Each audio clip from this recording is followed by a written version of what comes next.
have more primary sources, right? So if you're looking at like the 1900s, you have newspaper articles, you have letters that people were writing to one another, you have all of this information, even like more pictures, like as you get later, like videos. So the 1900s, historians have a much better idea of what was happening in the 1900s as opposed to like the 1300s with Native Americans, because there are not as many primary sources.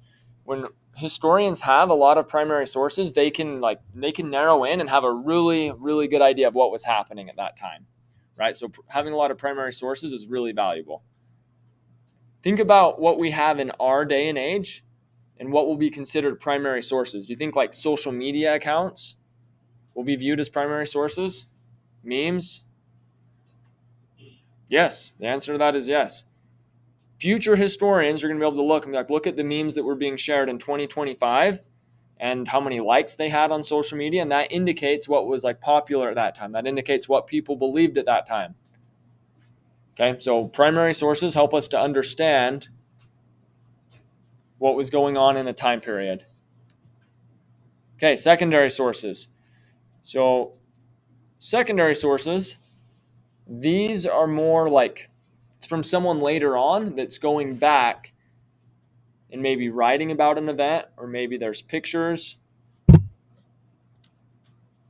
right? And so with the secondary source, someone wrote a biography on like Thomas Jefferson's life, or even on the life of, let's say, like Richard Nixon. Like that is considered a secondary source.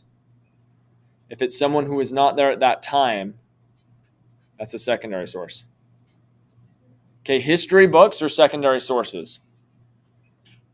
There are people writing history books today who were not alive during the time of like the events they're writing about. When historians write about the Civil War took place in the 1800s, where even like older historians that are alive today, or maybe like in their maybe like 70 years old, they were born roughly like 1950.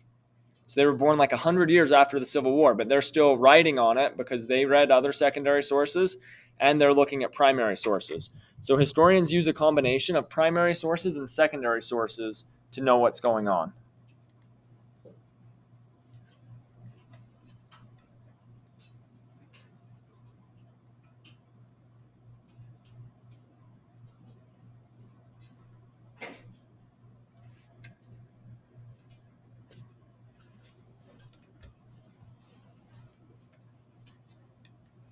Secondary sources are they using? Historians can't just make things up. They have to have like evidence for what they're writing about. Right? And this is where we argue that like a lot of conspiracy theorists, like there are people that say the Holocaust didn't happen. Those people are not historians. Historians that look at the evidence for the Holocaust, they can see, okay, this event was in the 1940s. They had so many primary sources at that time. They have literally government records, government documents from Germany. Okay, they have people's journal accounts that had family members get taken to concentration camps. They have like soldiers' journals who saw the concentration camps. They have newspapers. They have pictures. There's so much evidence that they can look and say like, oh no, this event definitely happened, right? If you ever hear anyone saying something's a conspiracy, well, you have to ask, like, is this person a historian?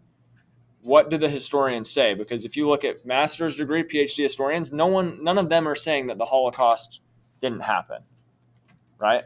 It's usually like a conspiracy theorist that has read a lot online that's saying that. Okay, objects created by people in the past. Okay, this is an artifact. Okay, after you write this, we'll go ahead and finish here because we need to start cleaning up.